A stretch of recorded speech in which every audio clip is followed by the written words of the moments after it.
llegando, el único camino para llegar a Dios. De eso habíamos hablado hace 8 días y hoy terminamos esta parte. El único camino para llegar a Dios. Habíamos dicho, queridos hermanos, que la concepción del corazón del hombre siempre es buscar alguna posibilidad de autosalvarse. ¿Qué quiere decir esto? Nacemos con un deseo profundo de la salvación, de lo que va más allá de la vida. ¿Quién no ha pensado en la muerte? Creo que todos en algún momento lo pensamos. Hasta la persona más incrédula piensa en la muerte. Dice, bueno, definitivamente llegará el momento. Llegará el momento en que vamos a morir. Y cuando usted piensa en la muerte, entonces también piensa que cuando llegue la muerte tendrá que enfrentarse a algo. Y ese algo es lo desconocido. Es decir, usted puede pensar, bueno, yo me voy a enfrentar a Dios, pero si usted no cree en Dios, usted va a decir, yo me tengo que enfrentar a algo, pero después de que muera tendrá que venir algo.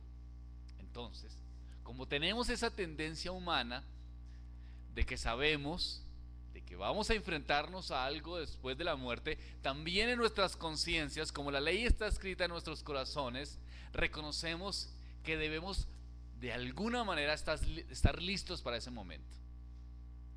Entonces, escogemos el camino más fácil, aunque pareciera que para el mundo no es fácil, pero en teoría es el camino más fácil. ¿Y cuál es este camino? Decimos, listo, la muerte ya viene, pronto puede llegar o en cualquier momento puede llegar, entonces voy a hacer buenas obras, es decir, voy a portarme bien. Si me porto bien, ya tendré tranquila mi conciencia para si llega en cualquier momento la muerte. Ese es el punto. Cogemos ese camino, el camino de hacer las cosas bien. Estábamos hablando con algunos estudiantes del bachillerato, del grado 10, y me preguntaban, profe, pero ¿existe el infierno? Sí, existe el infierno. ¿Y existe el cielo? Sí, efectivamente, existe el cielo. Y se quedaban unos preocupados, pero, o sea que podemos ir a un lugar así de tenebroso como es el infierno. Sí. Y otra se conmovió bastante, una niña se conmovió bastante y dice, yo creo que yo voy para el infierno. Y otra tratando de consolarla le dice, no, no digas eso, tú eres buena gente. Bueno, ¿creen que eso es una respuesta fuera de lo común?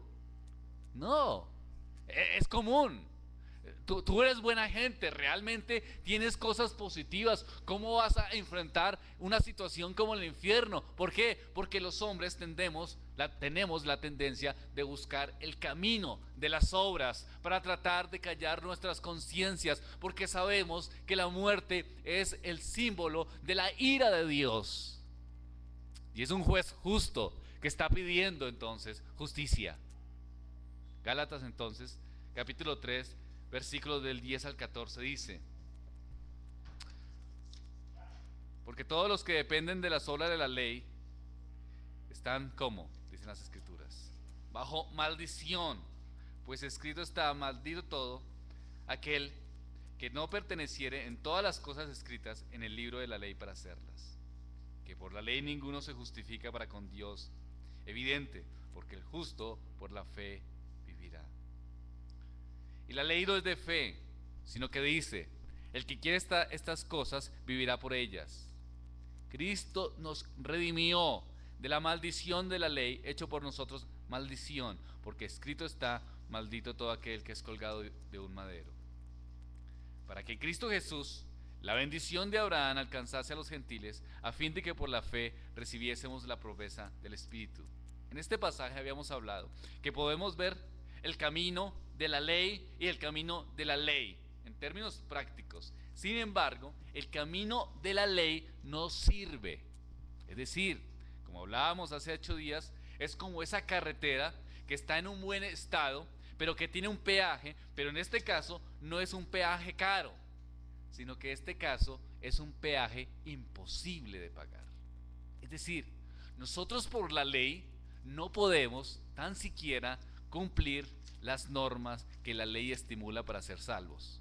Es decir, los hombres creemos que podemos autosalvarnos y la manera más rápida de hacerlo es lo contrario de que piensan muchos acerca de la puerta estrecha y la puerta amplia. Entonces muchos piensan que la puerta amplia es ir al libertinaje y al pecado. Creo que sí, pero también es a las obras.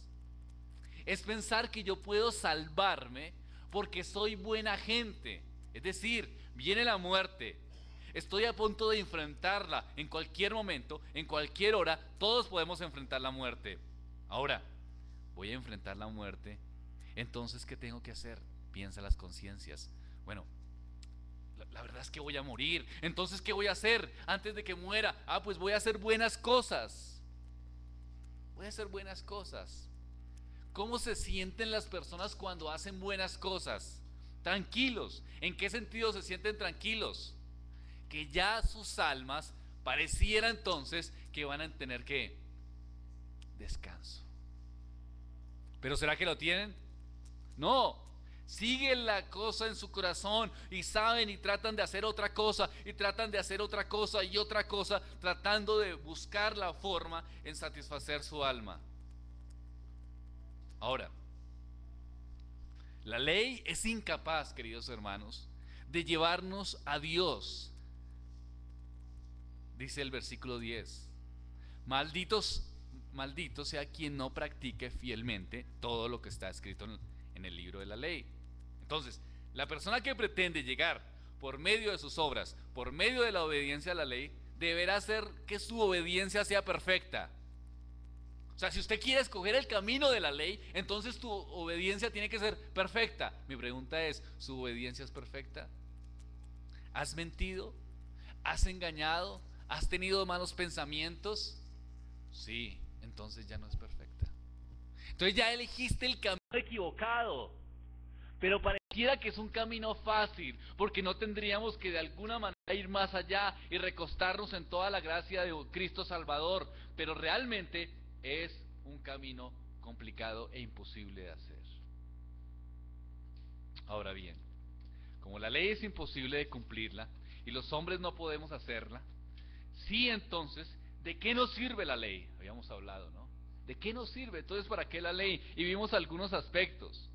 Primero, que la ley que trae maldición. El que está bajo la ley está bajo maldición. ¿Por qué? Porque la ley está mostrando el camino de está mostrando la condición del hombre en su pecado, y si el hombre no la cumple, entonces ¿qué es? Maldito. ¿Por qué? Por no cumplir lo que la ley dice. Entonces, ¿qué le está trayendo al hombre? Pues maldición. Es decir, si yo escojo el camino de las obras para autosalvarme, me voy a dar cuenta que no puedo hacerlo, porque la ley, no puedo hacer que cumplir toda la ley. Entonces, ¿qué está haciendo la ley? Pues me maldice. ¿Qué más hace la ley? Trae muerte. Vimos Romanos capítulo 7, versículos 9 al 10. Estoy repasando lo que vimos, ¿recuerdan? Y yo sin la ley vivía en un tiempo, pero venido el mandamiento, el pecado revivió y yo morí. Ya que el mismo mandamiento que era para mi vida, a mí resultó para muerte. ¿Qué estaba diciendo Pablo en ese momento entonces? Está diciendo, yo vivía en un tiempo.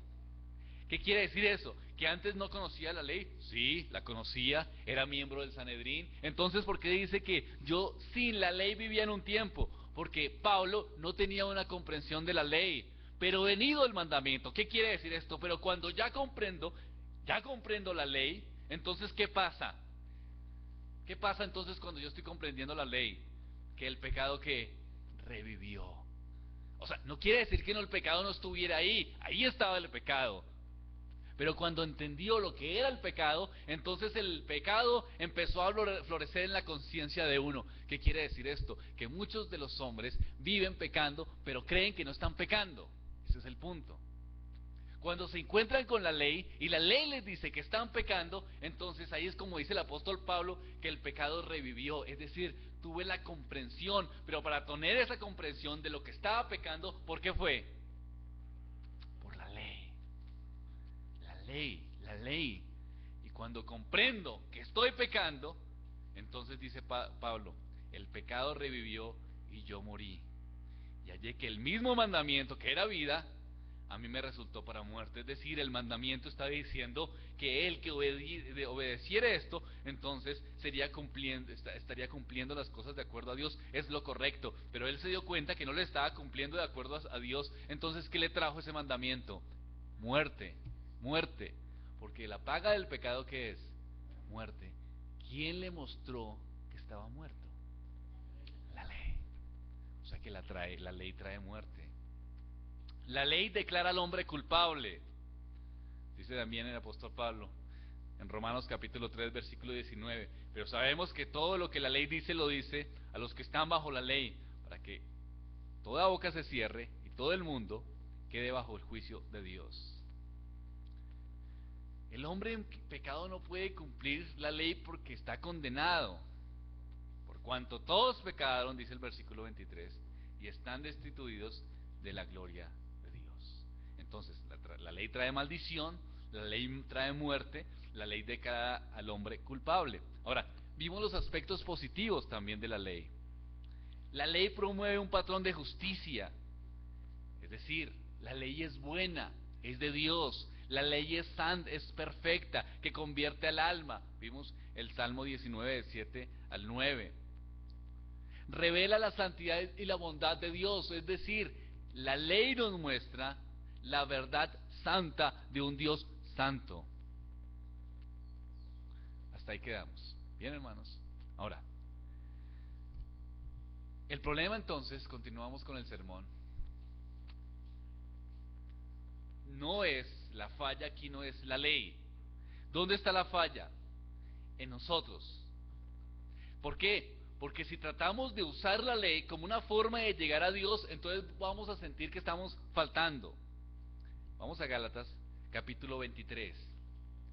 Pero antes que viniese, capítulo 3, versículo 23. Gálatas, capítulo 3, versículo 23. Pero antes que viniese la fe, estábamos confinados bajo la ley. Gálatas 3, 23. Encerrados para aquella fe que iba a ser revelada. De manera que la ley ha sido nuestro ayo para llevarnos a Cristo, aquí a fin de que fuésemos justificados. ¿Por qué? Por la fe. Entonces, la ley tiene la función, queridos hermanos, de prepararnos. ¿De prepararnos para qué? De prepararnos para Cristo.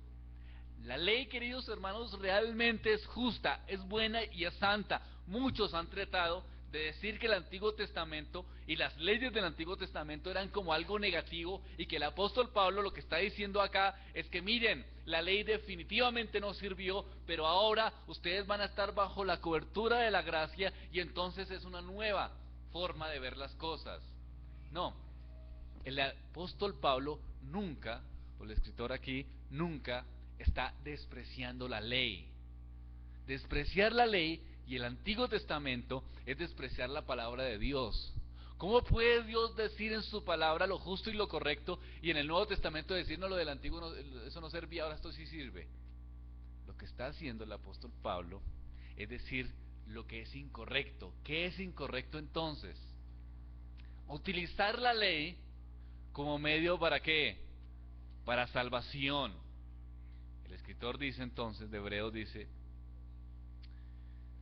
la ley ha sido nuestro ayo. O sea, la ley tiene una función, es nuestra guía para llevarnos a Cristo. Es como tutor que prepara el niño para ser adulto. Es necesario que el niño aprenda del tutor, pero la meta es que llegue a tomar decisiones independientes e informadas. Podríamos entonces comparar la ley como una radiografía.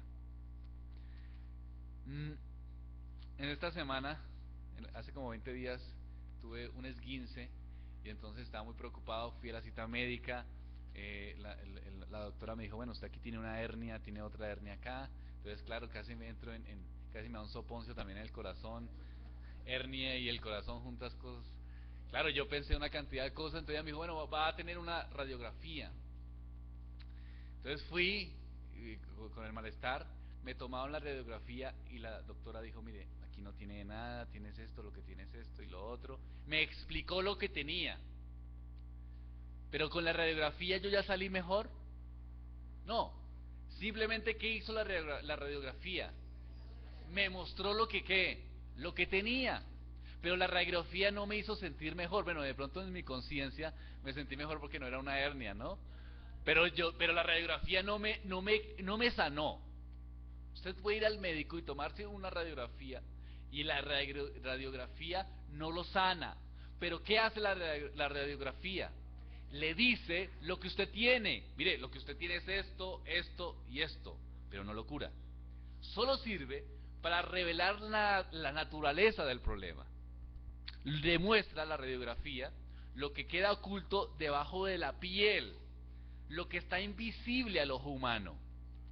De la misma forma, queridos hermanos, la ley sirve para mostrarnos lo lejos que estamos de Dios. Sin la ley podemos convencernos de que realmente no somos tan malos. Si nuestra conciencia nos remuerde, la callamos, como lo estudiamos en algún momento. Señalamos hacia todas otras personas que son mucho peores que nosotros, según nuestro propio criterio, pero callamos la ley. La ley, queridos hermanos, nos va mostrando la perfecta voluntad de Dios y nos permite entonces ver que no la estamos cumpliendo. Ahora bien, la ley nos muestra lo que somos, nos muestra lo pecadores que somos. Por eso la Biblia dice que la ley es justa, que es perfecta, que es santa. O sea, la ley es buena y nos está mostrando entonces lo malo que nosotros somos. Nos revela el pecado. Pero ahora bien, nadie va al doctor para que se tome una radiografía y listo, ¿cierto? Usted te toma la radiografía y ya. No. La radiografía le demuestra al doctor cuál tratamiento o qué cirugía es necesario para curar el problema, ¿verdad? Entonces, la radiografía, aunque no le dice o no le cura el problema, sí hace que el doctor pueda ver cuál es la solución para este. De la misma forma, la ley no nos cura, pero nos revela la gravedad del problema, para que nosotros podamos reconocer entonces cuál es el remedio. ¿Y cuál es el remedio a nuestra situación o a lo que muestra la radiografía? El perdón.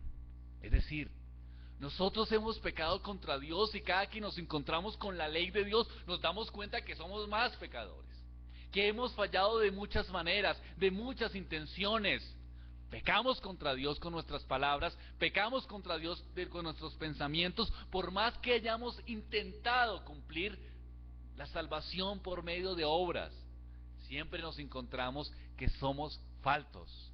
No llegamos a la meta, no cumplimos con todo. Muchos movimientos religiosos hoy en día motivan constantemente a que las personas sean buenas, y eso es correcto. A que sean buenos esposos, buenos hijos, y eso es correcto. Pero siempre se encuentran con que el resultado ¿cuál es? Falto. Oye, pero yo todos los domingos voy a escuchar un sermón en mi iglesia, y allá me dicen los principios para ser un buen padre, y me dicen los principios para ser un buen esposo, y siempre llego y sigo siendo la misma persona. ¿Por qué? Porque esos principios no transforman, no cumplen, no pueden hacer. Solamente la solución al problema del hombre que muestra la radiografía de la ley es Cristo. Por eso es que es solo un solo camino, queridos hermanos. Por eso es que las obras no pueden transformar los corazones de nadie, solamente Cristo. Por eso, para que haya una mejor sociedad, para que haya un mejor contexto, se necesita la predicación del Evangelio. Cristo, su gracia, su poder es lo único que puede transformar los corazones. Cristo nos redimió, queridos hermanos, de la maldición de la ley. Versículo 13 de Gálatas capítulo 3. Cristo nos redimió de la maldición de la ley. La ley nos hacía malditos porque no podíamos cumplirla, queridos hermanos. Insistir desde los púlpitos en moralismos, en fundamentalismos constantes para tratar de que los hombres cambien y se ganen su salvación es totalmente absurdo. La única manera de conseguir camino hacia Dios es solo, única y exclusivamente a través de Cristo. No hay nada más, no hay otra forma, no hay otra esperanza. Muchos pueden decir: yo definitivamente no soy tan malo, y usted puede ver en el otro y le puede parecer lo más cruel que el otro, no siendo tan malo, terminará en el infierno. Pero las Escrituras nos dicen que Cristo es Cristo. No hay más, no hay otra forma, no hay otra esperanza, no hay otro poder, no hay una autosalvación. Es Cristo, ¿qué dice el texto? Nos redimió, es decir, nos rescató, pagó la deuda que quien exigía, la ley. Es Cristo. No estamos en otra esperanza, sino en la esperanza de nuestro único Salvador. Hecho por nosotros maldición, porque está escrito: maldito todo aquel que es colgado de un madero. ¿Recuerdan de qué maldición hablamos? Se pronuncia una maldición sobre cada persona que no observa perfectamente la ley. Si usted está en el camino de las obras para llegar a Dios, entonces usted es un maldito, porque no puede de ninguna forma alcanzarla por medio de sus buenas obras, alcanzar la comunión con Dios. Nosotros estamos bajo esa maldición. Ninguno de nosotros es capaz de cumplir perfectamente la ley de Dios. Cristo, queridos hermanos, Cristo, sin embargo, en su gran amor por nosotros, se sometió a la maldición por nosotros. Dentro de la misma ley aparece otra maldición. Deuteronomio capítulo 21, versículo 23.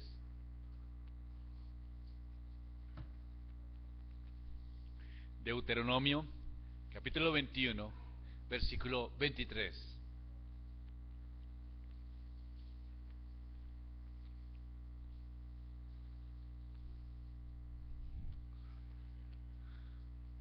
Maldito, dice el texto. Maldito todo aquel que es ¿qué? Maldito todo es, estamos viendo Deuteronomio capítulo 21, versículo 23. Maldito todo el que es colgado. ¿De dónde? O sea, estamos hablando de que Cristo Jesús fue colgado en un madero, y según las Escrituras, ¿qué es? Según el Antiguo Testamento, ¿qué es? Maldito. Bueno, entonces, ¿qué hizo el Señor Jesucristo? Entonces, ¿abolió esa maldición? No. ¿Qué hizo el Señor Jesucristo entonces? La cumplió en el hecho de que Él cumplió la ley activa y pasiva, en obediencia total y en sacrificio en la cruz del Calvario, para que su justicia estuviera en nosotros. La justificación. ¿Vamos entendiendo lo que es justificación entonces? Él lo cumplió en la cruz del madero, porque ¿qué decía la ley entonces? Decía que no podía nadie cumplirla, y para alguien escoger el camino de las obras, entonces tenía que cumplirla perfectamente, pero nadie podía cumplirla perfectamente. Como nadie la podía cumplir perfectamente, era maldito. Pero también decía una cláusula: y maldito todo aquel que es colgado en un madero. Y Cristo entonces cumple totalmente, perfectamente la ley activa y pasiva. Es decir, obedece toda la ley de Dios, la obedece, y además tiene una muerte en sacrificio y en expiación en la cruz del Calvario. Obedece totalmente la ley de Dios. El justo entonces, el justo por los injustos. Jesús se sometió a la maldición que nosotros, queridos hermanos, merecíamos. Jesús cayó bajo la condenación que nos pertenecía a nosotros. Él sufrió los azotes, el desprecio y la angustia que nosotros merecíamos. Él voluntariamente se expuso cual héroe al peligro para rescatarnos a nosotros de una muerte segura y cruel. Era la única solución posible y se logró a gran costo. Pero es Ese es el amor del Señor. Entonces, ese es el camino que hay que seguir. El camino de Cristo, pero con una salvaguardia. Es que este no tiene peaje costoso. No hay cobro, es un camino gratuito. Tenemos que entrar en este camino por medio de la fe. No podemos ofrecer nada a Dios por esto. Él cambió, Él obró nuestra salvación. Solo podemos venir a Él y recibirlo y reconocerlo. No podemos ganar absolutamente nada, solo podemos venir y reconocerlo. Es el camino de la gracia. ¿Cuál quieren ustedes entonces? ¿El camino del peaje imposible de pagar? ¿O el camino de Cristo y su gracia? Es su misericordia, es su bondad, es su amor, es lo que hizo Él en la cruz del Calvario, es su justicia. Nosotros debemos venir a Él. Y la gracia, queridos hermanos, de Cristo trae beneficios, promesas que antes nunca existieron, que por medio de las obras nunca existirán. ¿Saben qué nos da el Señor? En Él, si estamos en Él, nos da vida eterna. El clásico versículo, ¿no? Malinterpretado por muchos, polémico por otros, pero que en sí tiene el Evangelio. ¿Cuál es? Juan 3:16. Porque de tal manera amó Dios al mundo, que ha dado a su Hijo unigénito. ¿Para qué? Para que todo aquel que le crea no se pierda, sino que tenga ¿qué? Vida eterna. Cristo en su gracia nos ofrece más que la ley y que las obras, diciendo y aclarando que la ley es buena. Es vida eterna. Es una vida con Él, en la eternidad con Él, disfrutando de su gracia, de su poder y de su amor para siempre. No más preocupación, no más dolor, no más angustia, sino un solo gozo eterno. Hermoso. Es que era fácil, ¿no? ¿Qué es más fácil, la gracia o las obras? Pero los hombres queremos las obras porque somos soberbios y orgullosos. Además, nos declara justos. Romanos capítulo 5, versículo 17. Romanos 5, 17. Pues si por la transgresión de uno solo reinó la muerte, mucho más reinará en vida por uno solo, Jesucristo, los que reciben la abundancia de la gracia y el don de la justicia.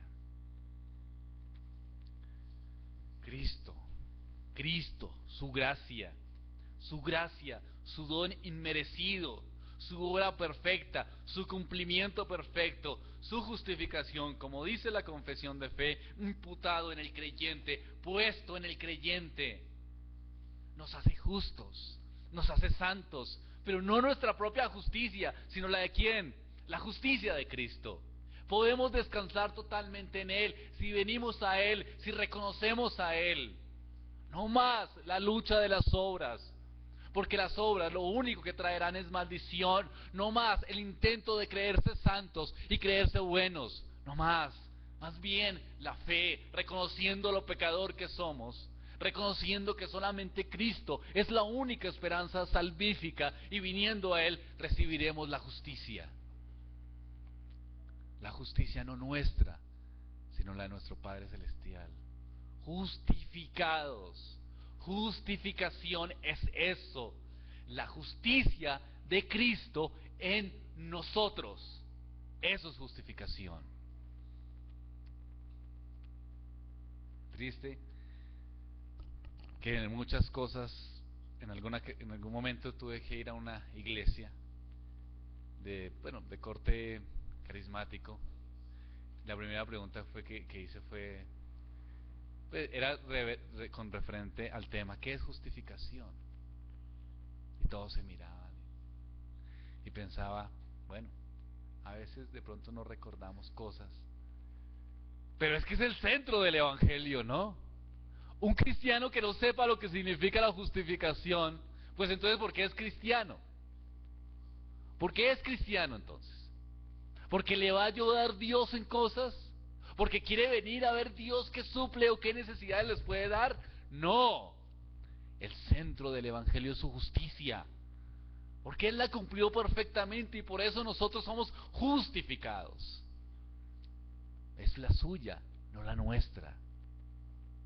Los cristianos somos justos. Bueno, somos justificados, es decir, su justicia está en nosotros. Ese es el hecho, esa es la justificación. ¿Qué más trae entonces la gracia? Nos hace santos. Hebreos capítulo 10, versículo 14.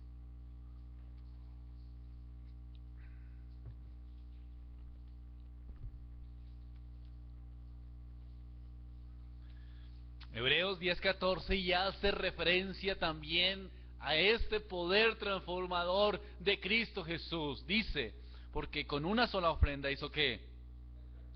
La ofrenda de Cristo Jesús en su obra expiatoria, en su cumplimiento perfecto, nos hizo ¿qué?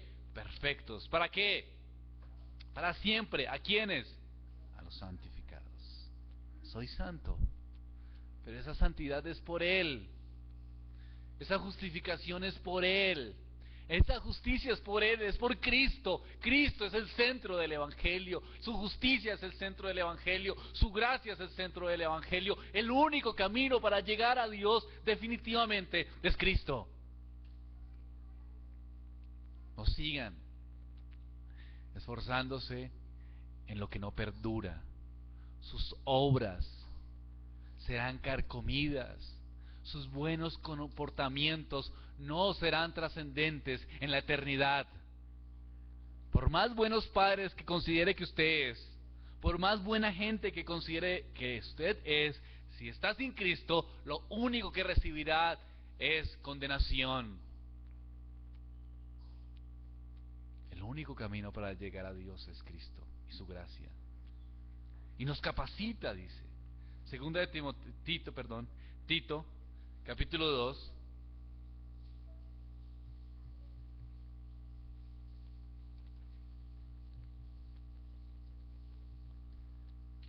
Tito 2, versículos 11 y 12. Porque la gracia de Dios se ha manifestado para salvación a todos los hombres. Miren lo que hace la gracia, impresionante, enseñándoles que renuncien a la impiedad y a los deseos mundanos y vivamos en este siglo sobria, justa y piadosamente.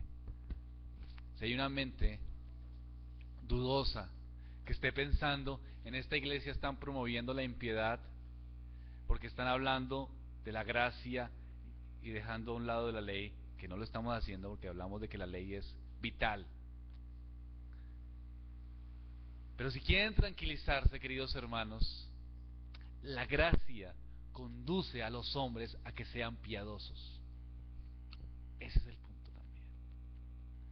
El camino de la gracia nos hace hacer buenas obras, nos conduce a hacer lo correcto, pero no por el esfuerzo de encontrar en lo correcto la salvación, sino porque la gracia en sí misma nos mueve de tal manera misericordiosa, no entendible, a hacer lo correcto, pero no por el temor del infierno, no por el temor de después de la muerte, no por la incertidumbre, sino por la gloria de Dios. Diferente, ¿no? ¿Qué es mejor? Tratar de buscar hacer obras para tratar de callar mi conciencia a las puertas de la muerte, o tratar de hacer obras, o mejor, hacer obras hechas, porque Cristo Jesús en su obra salvadora y en su gracia nos mueve de tal forma a que hagamos las obras, pero solo con un fin, la gloria de nuestro Rey y Salvador, la gloria misma de Dios. Rechazamos la impiedad, rechazamos los deseos mundanos, vivimos sobriamente, vivimos justamente, ya no para nosotros mismos, ya no para las injusticias, vivimos piadosamente para con Dios, para servir a un Dios santo y bueno. La gracia nos da una promesa espiritual, nos da el poder de su Espíritu Santo que nos convence y nos enseña, nos da dones, nos da la seguridad de la salvación. Usted se encuentra satisfecho en Cristo Jesús, sin dudas. Por la obra de Dios que hay en usted, recibimos la plenitud de su gracia. Crecemos en su poder, permanecemos firmes, porque Dios mismo nos preserva, según Gálatas. No usamos la libertad como un libertinaje para pecar, sino obedecemos lo que es correcto de acuerdo a su voluntad. Y la ley ya no se convierte en maldición, sino que se convierte en un hermoso guía, que nos enseña, que nos ubica, que nos muestra el camino de la voluntad eterna de nuestro Salvador. Ahí sí recobra sentido lo que nos explicaba también el Pastor Augusto esta mañana, ¿no? ¿Cómo es la verdadera adoración? Los salmos, ¿no? Claro, ya la voluntad de Dios.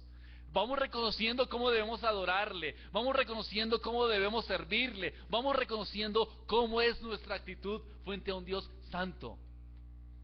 ¿Pero qué hace eso? ¿Nuestro esfuerzo? No. ¿Qué lo hace? La gracia. La gracia. Por eso, ¿cuál es el camino entonces? Su gracia, no hay otro. Terminaré con unas palabras de Martín Lutero. Martín Lutero dijo: aunque de pura gracia Dios no nos exige la paga de nuestros pecados, Él no quiso disculparnos hasta que hiciera completa y amplia satisfacción de su ley y su justicia.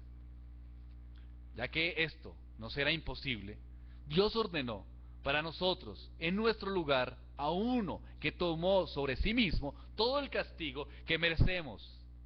Él cumplió la ley en nuestro lugar. Él desvió el castigo de Dios y satisfizo la ira de Dios. La gracia, entonces, no nos cuesta nada, pero al otro le costó mucho conseguirlo para nosotros. La gracia fue comprada como un tesoro infinito e incalculable por el mismo Hijo de Dios, el Hijo mismo de Dios.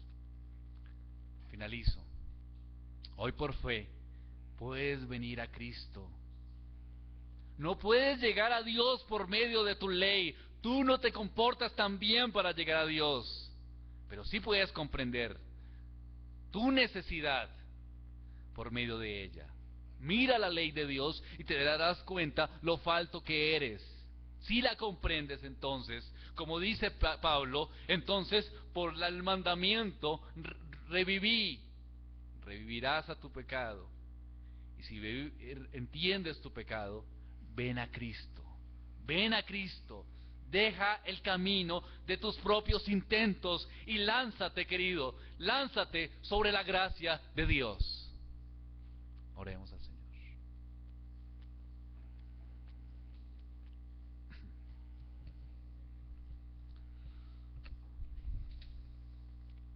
Padre de los cielos, gracias te damos por tu misericordia. Gracias porque comprendemos que las obras, Señor, o la ley mejor, son perfecta, justa y buena, que nos muestra lo correcto. Gracias por tu ley, Señor, porque nos prepara. Es como ese tutor que nos está guiando hacia lo máximo, que es Cristo Jesús. Gracias porque tu ley es la hermosa antesala en que reconocemos lo pecadores que somos y venimos a lo único, Señor, que nos puede acercar a Dios, y es la gracia de Cristo. Te pido, Señor, por los hermanos, para que disfrutemos de esa gracia constantemente y de ese don de Dios, y que olvidemos, Señor, tratarnos de ganarnos cosas por medio de nuestras obras, y que si hacemos obras, reconozcamos que eso es fruto no de nuestros esfuerzos, sino de tu gracia. Y te pido por los visitantes o personas que no conocen de ti, para que tu poder les transforme, para que no sigan en sus propios esfuerzos, sino que se acerquen con un corazón humilde a tu cruz, reconociendo lo que la ley nos muestra, que son pecadores, pero también disfrutando del deleite que tú tienes en salvar al pecador. Al que se acerque a ti, tú no lo echas fuera. Y cualquiera, por más pecador que sea, recibirá consuelo y perdón si por fe se acerca a ti. Gracias, Señor, en el nombre de Cristo Jesús.